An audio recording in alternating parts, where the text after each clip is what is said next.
Welcome to From Scratch, the show where our guests share their journeys of success and failures. My name is Joko. I'll be your host, and today with me I have Scott. Now, if these meaningful stories are something that are of your interest and that inspire you, make sure that you hit the subscribe button and share them with somebody so you can inspire their day as well. Now, Scott, welcome to the show. Thank you. Thank you so much. Tell us in brief, like a couple bullet points, what you do now. Doc Motor Works is actually an auto repair facility that is here in the middle of Plainfield. I like to say the phrase, when we repair your car, we do it as though your father is watching. Emphasis on father because we really always feel like we're working with each independent customer as a family member. And so it's really meant to be, as I like to say, a family-style environment that we care for people. And we do everything from oil changes, brakes, suspension, tires, any kind of mechanical repair. I've been to the shop, obviously, but even a lot of people that I've talked, like they say how beautiful it is from the inside, and it doesn't even feel like a auto repair shop. Thanks. And so I like to call that the warm and fuzzy. yeah. I often have had people ask me, did my wife help me with decorating the shop? And no, it was just me. Yeah. But that's nice. Very, very well done. Yep. Very well done. Thanks. I would like you to take me back to when you were younger, when you were little. Tell me about your past. Where'd you grow up? How was life back then? About your parents, high school days. Give me kind of like a glimpse into Scott's past. I grew up in Chicago, started until about age 7. One of my early memories, a negative and a positive. The negative was being punched in the mouth and losing my 2 front teeth. Oh boy. But the kid that punched me started crying. And he started crying because he was afraid I was going to tell his mom that my front teeth were popped out. But I was actually happy because they were loose and I couldn't get them to come out. So I was actually going to get money out of the deal, and he's crying because he punched me in the mouth. So that was one of my... He knew he had a beating waiting for him. Yes, for sure. If I told his mom, which Right. is that age when you're really young, everybody's mom knows everything that's going on. Right. Yeah. And then somewhere about 7, my dad was not really being a very good dad. And so I only have audio recording of him. My mom threw him out. And so never saw him again. We moved from Chicago to Minnesota for about 2 years, lived in West St. Paul. And then my mom met my stepfather, who we'll just call a nightmare, that was a part of my life until about 17. I was probably one of the most difficult kids in school.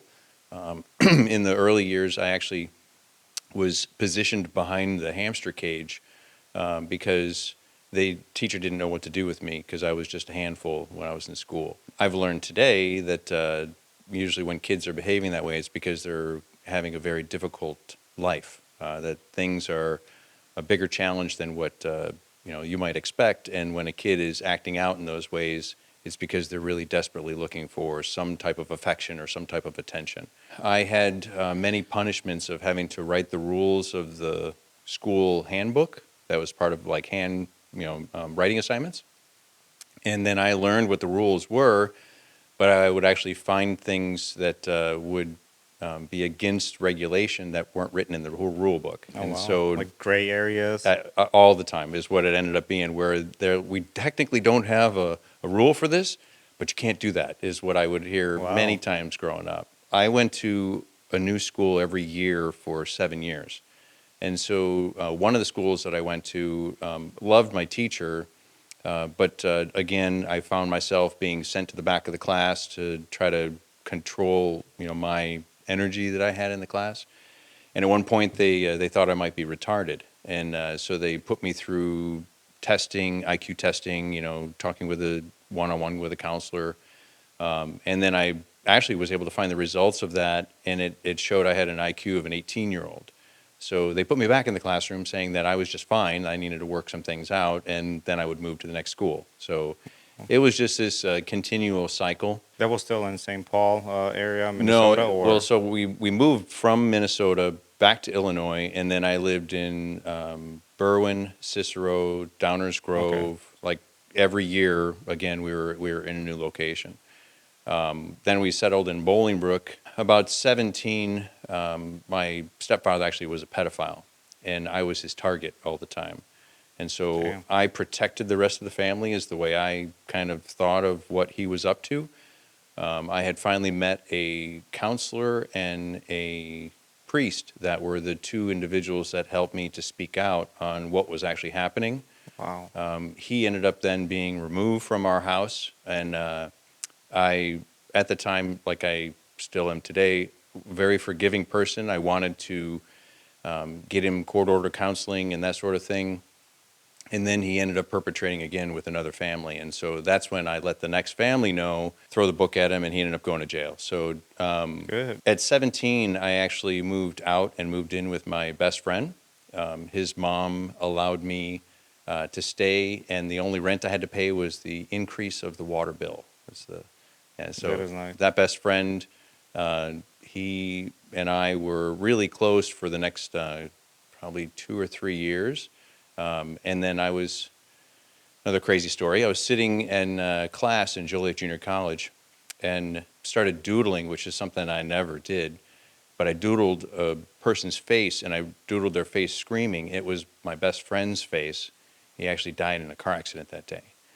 So completely What? unusual. I got I'm goosebumps. telling you, he was on I-55, ended up underneath a semi truck and broke his neck. So he just 18, 19 years old, I think he was. Holy Yeah, cow. just strange Damn. series of events. Moving so many times and from so many different places, you're always the new kid on the block. Right. So you end up being a lot of the times the kid gets picked on. Yeah.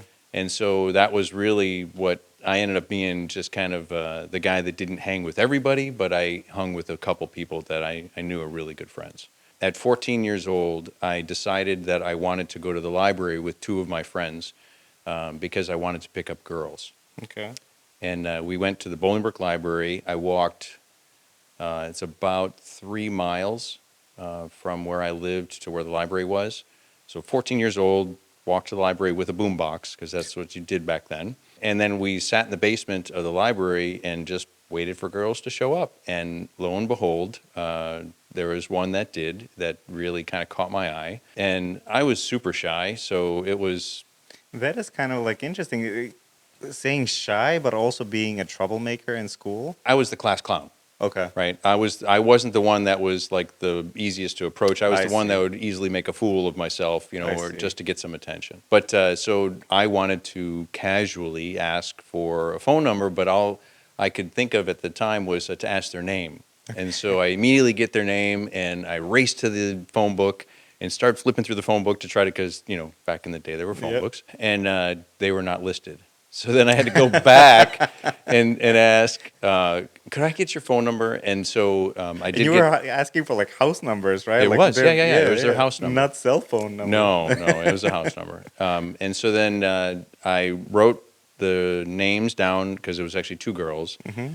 I wrote the names down on a piece of paper with the phone number, and I circled the one name to remember, like, this is the one that I really wanted to. Well, it turns out I ended up dating her sister Okay. for a year. Things didn't go well because my stepfather was still in the picture at that time. We broke up, and then I asked her if I could, because then about that time is when my stepfather left. I asked her for permission to date her sister.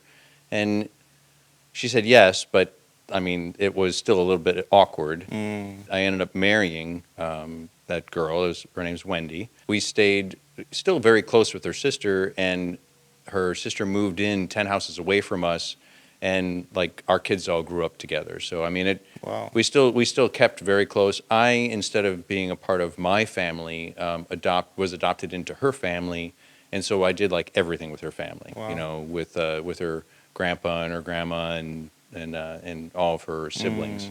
My wife was actually the reason why I walked into the auto shop at Joliet Junior College, because I wasn't sure what to do with my life. I went through high school with a lot of confusion and a lot of frustration, and one of the things that they gave you in high school is a test to see what would be a good match for your career. Okay. And so I took the test, and when I got the results of the test, I was like smoking mad, because the result was I should be a garbage man. like every part of me was like, absolutely not. This is not what I want to do with my life. Like I had an idea of something to do, but I still was waiting for someone to give me some kind of guidance or counseling, and I never really found that. And cars just were always kind of in my life. When I was 12, I remember laying in the driveway and changing a starter in a Ford Maverick because nobody in our family could fix stuff, and so I was always tinkering with stuff, and I successfully changed the starter in the car. Wow. That, and then my uncle was a mechanic for Dan Wolf Pontiac in LaGrange for, I think, 40 years altogether. Wow.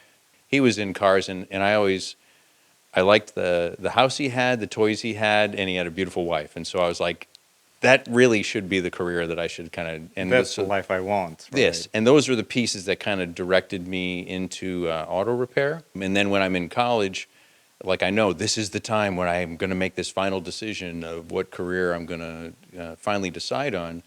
And then when I did all of my preliminary classes that you have to take for any of the majors that you choose that you're going to have, and I did a semester of those, and I still couldn't make up my mind on what career I wanted to do. And so my wife's like, just walk in the auto shop and see what, if they have anything in there. Turns out they were starting a brand new program with Toyota.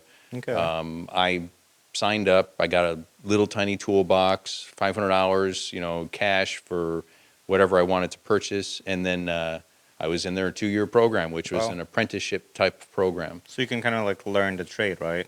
They give Or- you 2 months on the job. Yes.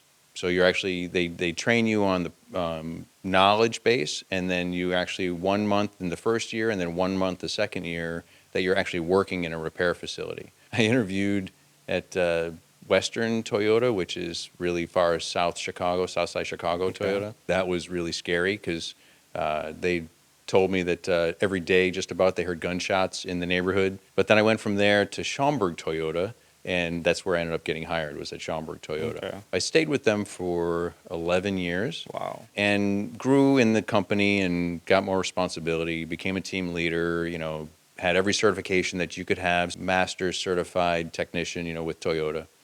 After 11 years, I had told them that when my son turned 5, I needed to be working on the day shift because of the confliction of time schedules, that I wouldn't see my kids Right. if I was working on a night shift. And so they moved me onto days, and I'm on days for 6 months.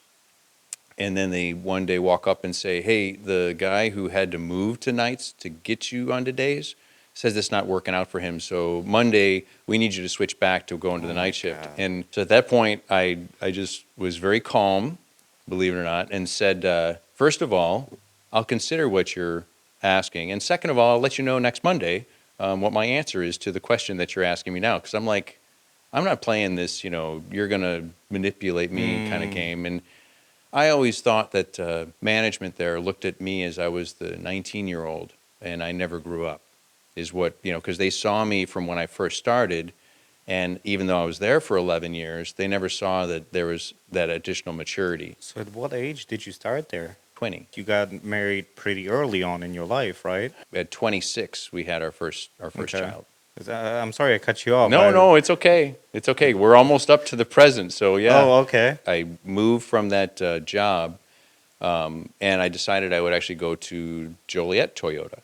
The problem of that was I worked basically in the penthouse when I was in Schaumburg. It was beautiful establishment, very well kept, everybody very well dressed, to the gutter, which was Yeah. Joliet. And my service manager on the first day was greeting customers with a cigarette in his mouth. Oh my God.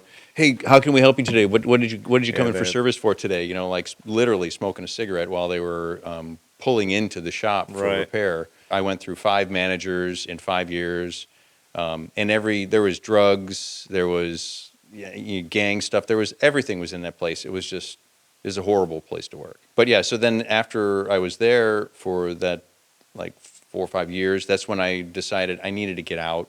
I had friends at other dealerships that were telling me the same stories that they were ending up with as far as really bad stuff that was happening behind the scenes in the shop for the technicians. And so that's when I decided I need to get into the independent world and do something where I can be more in control of what's going on in the shop. And I ended up working at Plainfield Automotive, which is the little two garage door white building at the corner of 30 and 59. And I was there for 4 years. It was a very ugly kind of environment, Ugly meaning not not respected. okay. Like I really struggled to make things work, and the owner just made it a very difficult space. He wasn't polite to people. He was more leading with an iron fist kind of an individual. And I was there for 4 years. We grew it from 200,000 in sales to 600,000 in sales. Wow. And so I felt like we were doing things well. But after the fourth year, he had a team meeting. This is our first team meeting ever, and had us all sit down and was telling us, when you shoot for mediocre, you're only going to ever get mediocre. And he's never there. He would be there to write a check, and that would all he would do. He wouldn't like do anything else in the shop in the 4 years that I was there. And I finally said, look, every time you say mediocre, you insult me. And I'm not interested in the rest of your conversation, but I am interested if you are considering selling. That was how we kind of ended the team meeting that we were having. I was like beyond frustrated. So I ended up quitting. I went to another repair facility that was just south, Complete System Car Repair is what it was called. Worked at that facility for 4 years, and then they were selling that business. And the owner approached me and said, hey, we're going to sell. Would you be interested in buying? And that's where Doc Motorworks is born. That is an interesting story and history of how, what you have now came to life. It wasn't easy. I did not hear anything easy in what you just told me. It was a lot of grace and patience is what I think that God's really put on my heart to practice more and more and more of. I have some people say to me that I feel like you're a little like Mr. Rogers is what people will say. And I try to keep a very positive outlook on everything, and including the suck when someone passes away, when we had a massive fire. When those things happen, I'm constantly focusing on what's the good that's coming out of this stuff. Right. I've lost my parents, my wife's grandparents. I've been there to both her grandmother and grandfather when they passed away. I was in the room when they passed away. I genuinely am looking for what is the greatness in knowing that person, greatness in what they brought to this world and how well I can remember them,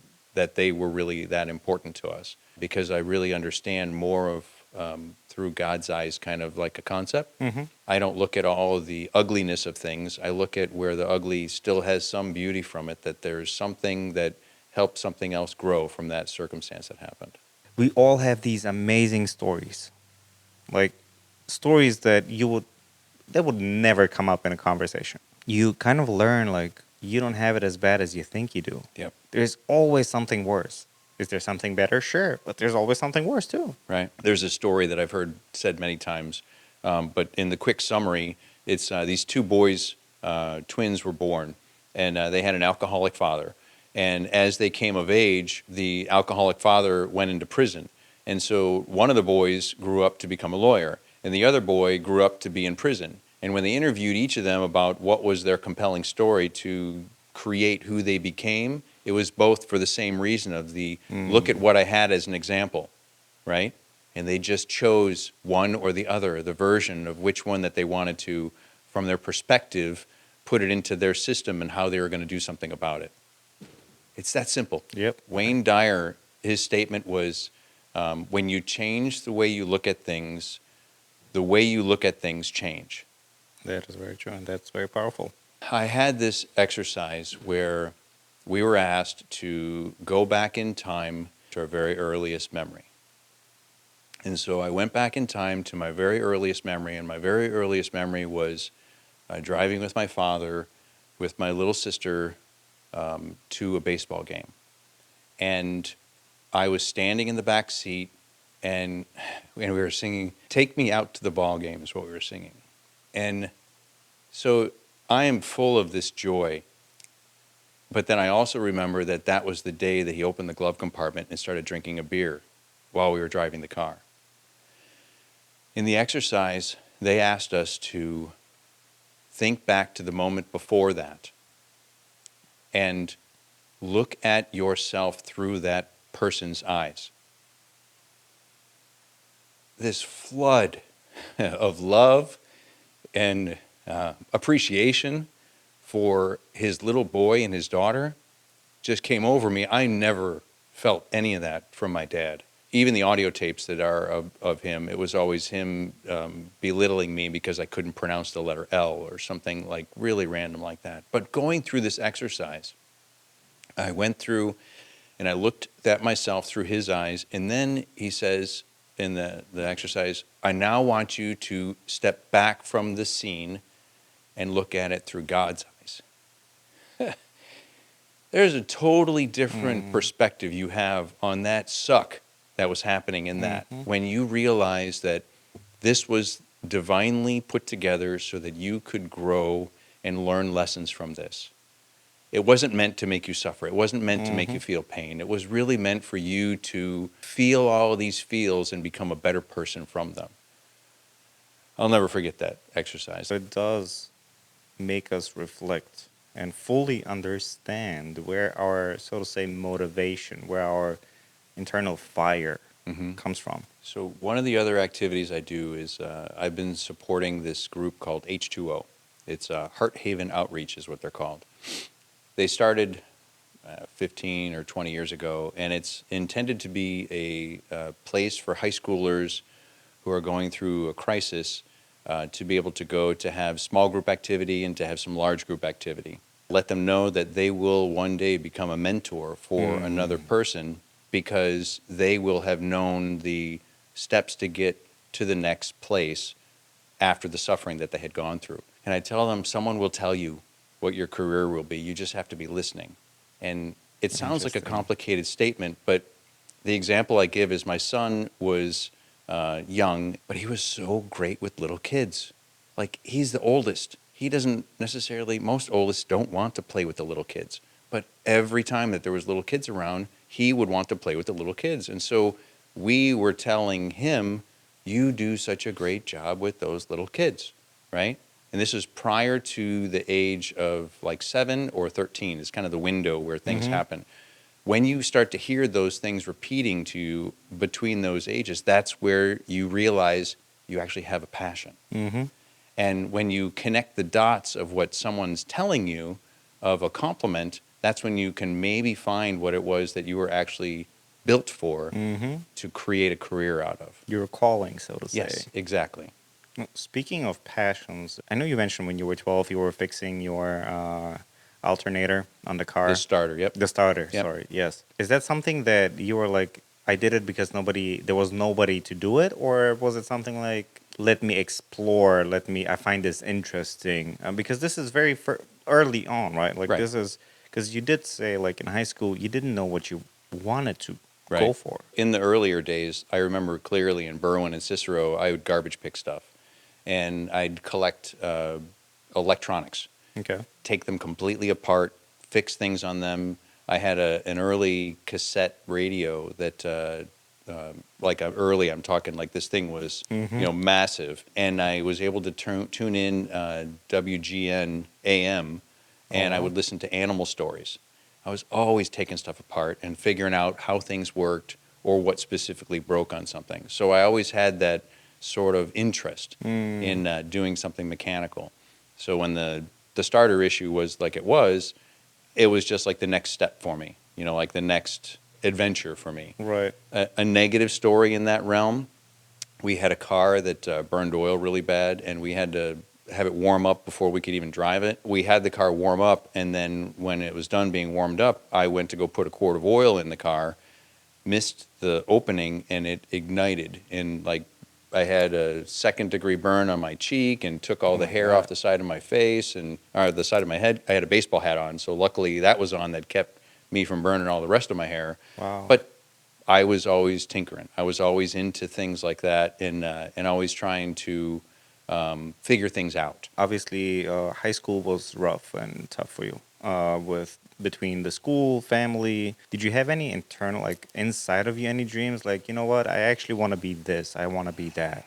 For the longest time, no. I was in career prep, is what they called it, Okay. versus college prep. Interesting. And career prep just you were a blue collar person who you're going to graduate and get a job. Like there Okay. wasn't, you weren't going to be trained.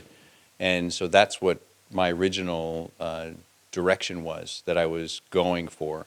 It was my wife that actually said, "You're not going to college?" Like, I mean, it was her Right, right. asking the question in that way that made me really consider even to go to an automotive college. You eventually found that, okay, I'm good at disassembling and assembling things. Were you watching your uncle work, and then that's how you were like logically like, okay, so this works like that. So if I apply it here, how did you learn that stuff? It's mostly was experimentation. I actually recently, my wife, we're doing something, I can't remember what it was, for the first time. Uh huh. And I open it up, and I did it like I had done it 1,000 times. Mm-hmm.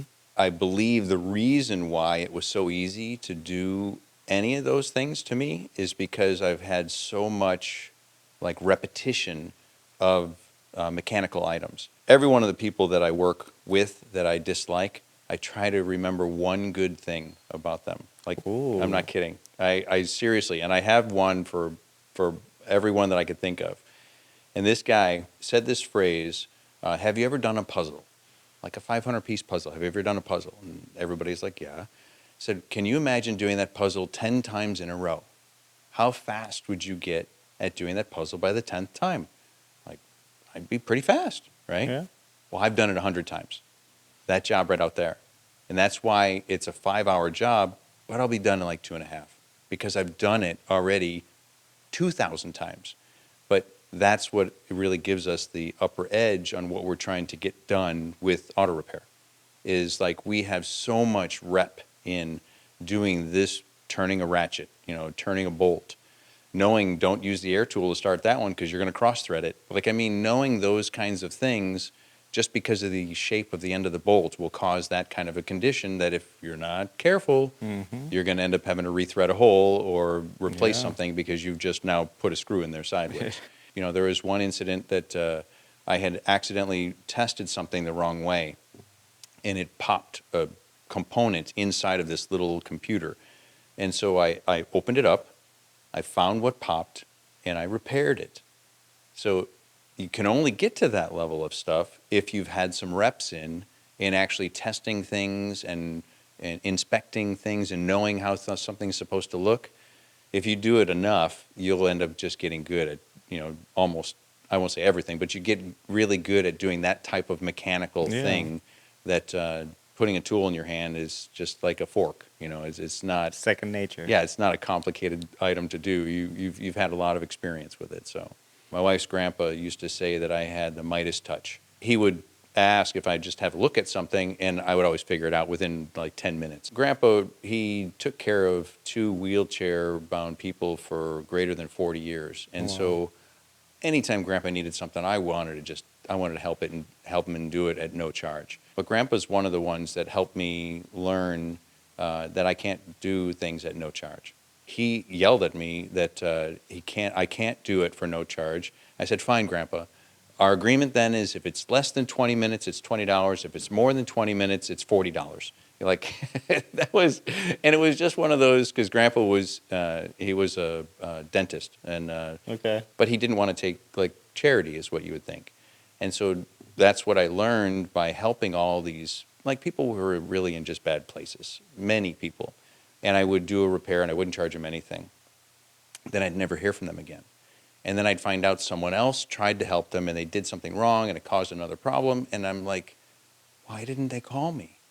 Well, it's because they felt like they owed me. And Oh. and to call me a second time would be really putting me out. And so that's when I realized I need to charge even $20 for something. So there is an interesting story about my dad, but I don't know if you want to record that one. It's up to you if you want to share it. Around the age 40, I really was interested to find out more about my dad. Okay. Because, doctor visits, genealogy, like, what's your family history? You get that question and you're like, I don't know. Yeah. Yeah. I mean, genuinely, Yeah, yeah, that's true, I though. don't even know where they met. So I started to just do a little bit of research and try to find him. As it turns out, I knew where he lived, and so I went to his house, and I missed it by a month. Like I knocked on the neighbor's door and they knew him, but they knew that he had relocated and he was no longer in that spot. So I'm like, oh, I'm so close. And so then I get to the next address. Again, they knew him, but he wasn't there anymore. And so the next thing, I believe what actually happened is he went into a facility where it's like a psych facility where he had been living on the street. You know, people were out to get him. He was a Vietnam vet. He had a lot of maybe stuff that was going on. His brother, it turns out that he had a brother, I didn't even know, I Wow. connected with. And he gave me a little bit of information, but it was like he wanted to tell me, but didn't want to talk. And then he ended up sending me photos of my dad when he was a kid. And so I had this weird additional connection. Like I wanted to ask 1,000 questions, but he just, I'm too tired. I don't want to talk. Like, and I'm like, okay, I can't push this too hard because, you know, it's the only connection that I've got. Well, then about a year goes by, and I got a phone call, and it was from the brother. And he was saying the police had reached out to me to say that he was on the street, and what did I want to do with him? They were asking the brother. Right. And he's like, I just thought I'd let you know that this happened, and, you know, because I know you were trying to find him. And so then I attempted again to try to locate where he might have been, because I figured he was in with a VA somewhere in one of those locations. Well, HIPAA stops you from knowing anything. So unless you're on an okay list, no one will tell you anything. Wow. And so a couple more months go by, and the brother calls me again to say that he had passed away. So I call the facility that he was housed at, and I asked, could I come up and view the body? So my wife's with me, and I said, I'm going to go do this. I know it seems odd, but I want to go see him. And so we're in a basement, this super creepy basement that, you know, you see in movies. Mm-hmm. And he's literally laying in the hallway, like on a gurney. Walk up, and it was me. Like, it was my hair, my color eyes, the same shape of my nose, like, exactly, it was me. And so I was happy and I was sad at the same time that I did get to see him, but it's one of those moments that still kind of like lingers that I kind of wish I took a picture, which seems a little morbid, but It's I mean, it was the only time I saw him since I was wow. 7 years old. Okay, so you worked at Toyota Schaumburg. Yes. From there, you came to Joliet Toyota. Yep. From there, you went to Plainfield Yep. Automotive or whatever That's that place correct. was called.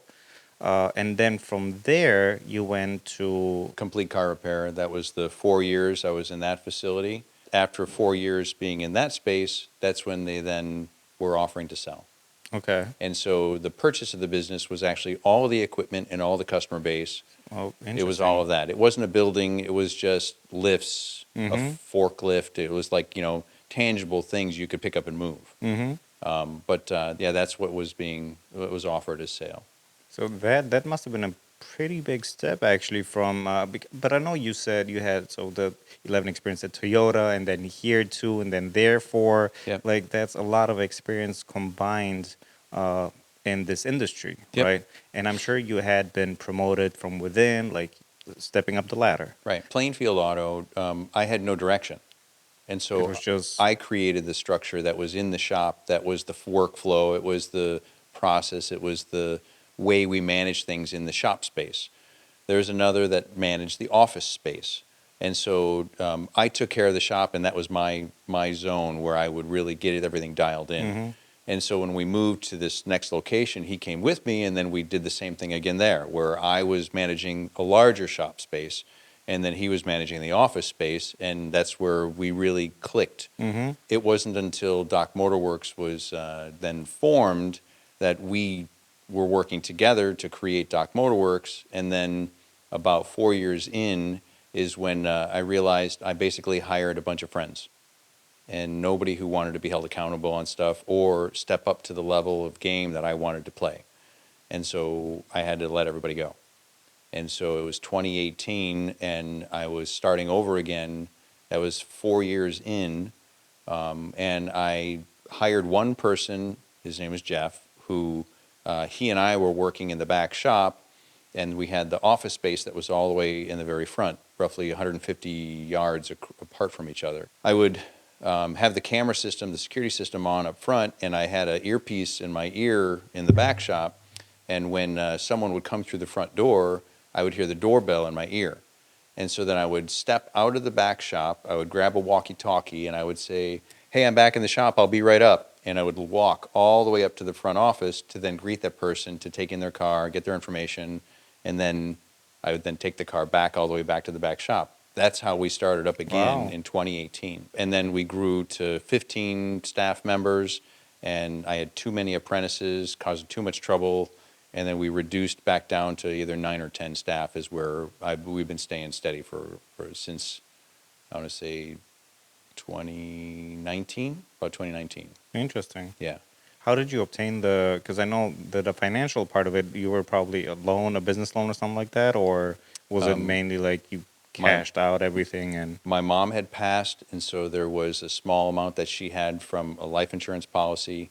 I sold, I had a classic car that I knew I wasn't going to be able to keep, and so I sold that classic car. I did also cash out a life policy that I had.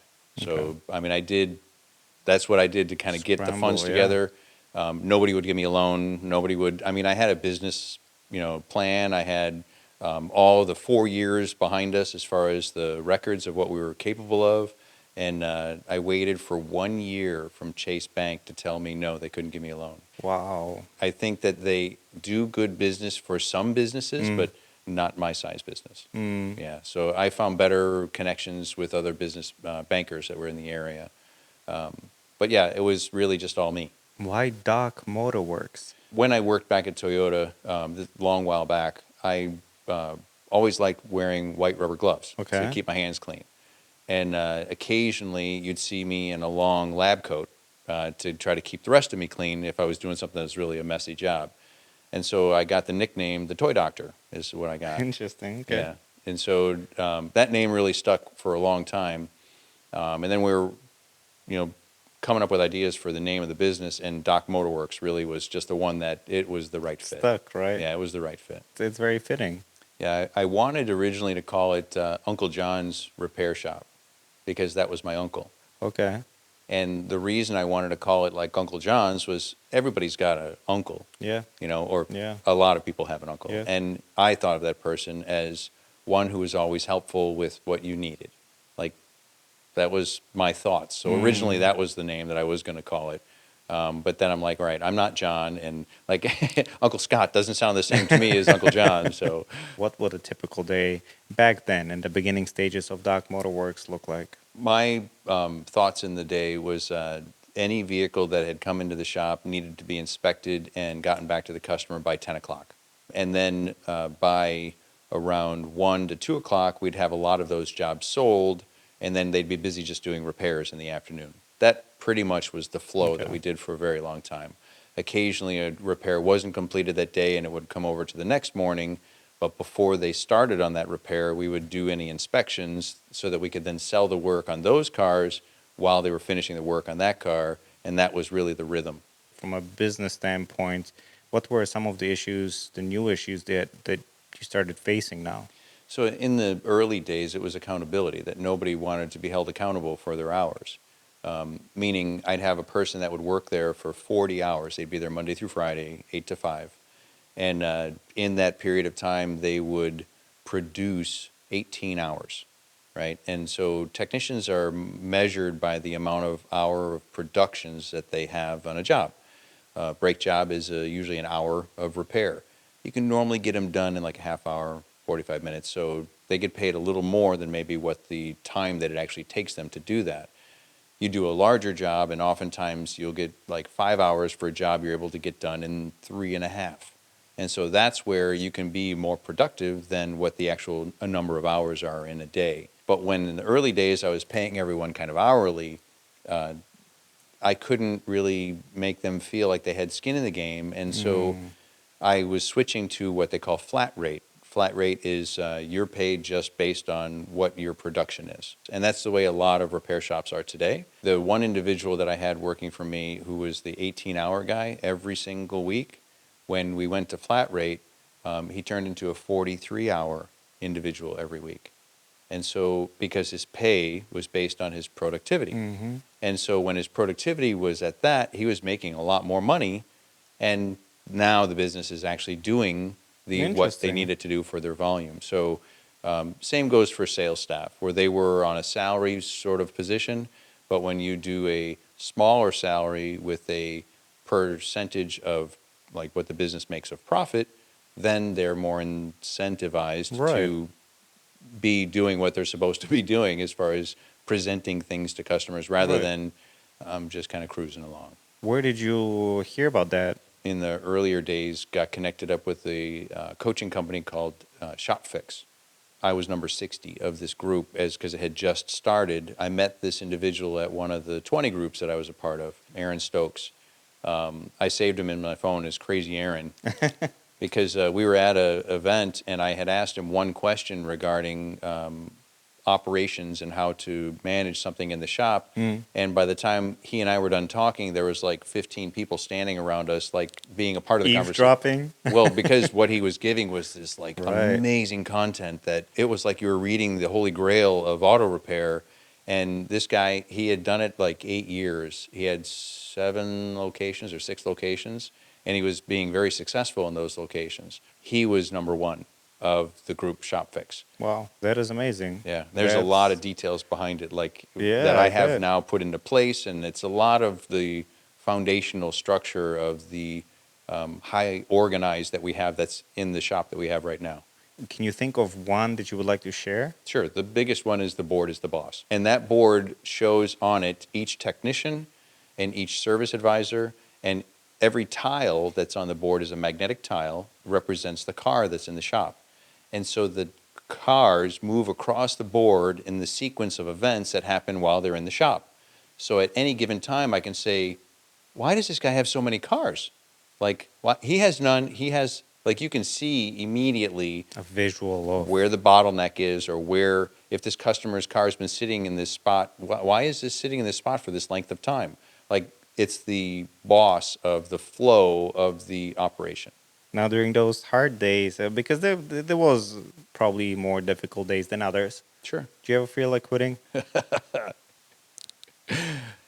In 2014, or no, 16, I remember clearly asking Aaron that question because that was when I was going through the really difficult things don't feel right and I don't know what to do about it.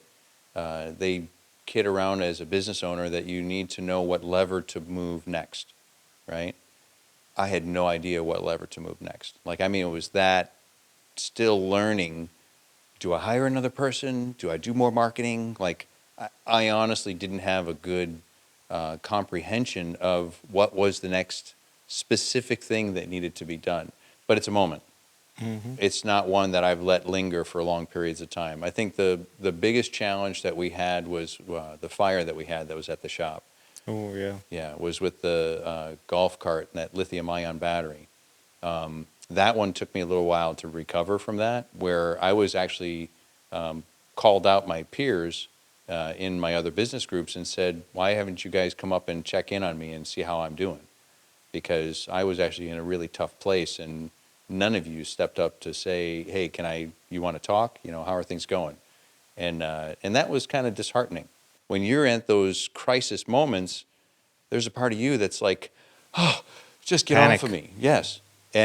But if you can reset and you can put yourself in this I am in control sort of mindset, you take a breath that's actually further into your diaphragm and not just in the top of your chest. Breathe from your heart is another thing that I say, that it helps you to be able to put yourself in the right mindset to make a good choice. Because we have never made a good choice when we're emotionally involved in what we're trying to Absolutely. decide. Never.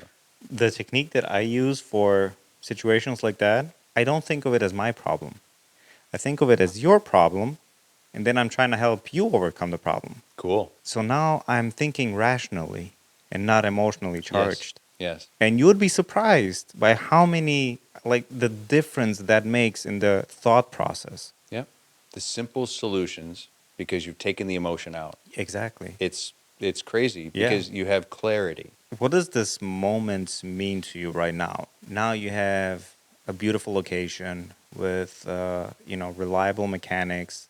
You have your own shop. Is this what you thought success would look like? I thought success was just to have a home and a happy family. Like, I thought that was success. It was my wife who started to give me more ideas on how big something could be. And then it was some of the Tony Robbins program that really gave me the tools that could show me the way to be able to do a lot of this stuff. It's like success changes. It's not the same. And they always say that there's another level, is how they phrase it. Where you think you're going to get to this spot and you're just going to kind of coast. There's no coasting, right? I emphasize with my team that it's not just a me thing, that it's always a we thing, and that when we have a vehicle that had something negative happen to it, we all played a part in that sort of circumstance. That it wasn't just one individual, and that we then all still come together to resolve those things. That's how the environment is really meant for in the shop. Right. It takes new staff members probably 2 months to adjust to the environment that we have, because it's never about you did this wrong. It's more about what can I do to help teach you to avoid this or improve this. It's all about me helping you raise up to another level. What's the best advice that you've received when it comes to business? In the realm of being a business owner, the best advice I can offer is to not be reactive to things and to learn to be responsive to things. Meaning, in a lot of incidences that happen at the shop, I'll wait a day before we actually have a conversation about what has happened at the shop. And it's not just for my behalf, but it's also for the individual's behalf that it happened to, so that they can let their emotions come down, and then we can have an adult conversation about it. The one that I've learned from other business owners is, if we're sitting as a collective group in the shop and we're having the conversation around a staff member and the subject comes up that we might consider letting them go, that one time that has come up is likely, it should be, the last time you have that conversation. I want to say 99% of those, that person doesn't belong there. If your younger self were to enter the room, what kind of message? I've seen you ask this question, and it always gets me all worked up.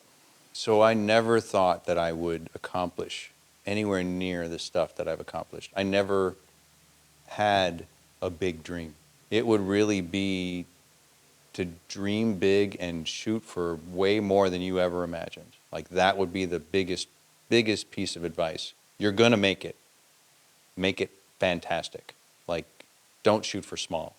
And that was something that very early on I settled for a lot less. I thought that I was where I was at my potential, and none of us ever really hit our potential. That's the part that I would want to tell my younger self is, write down your dreams and reflect on them on a regular basis, because they should be big ones. So this was your message to your younger self. What is your message to your older self? Oh, wow.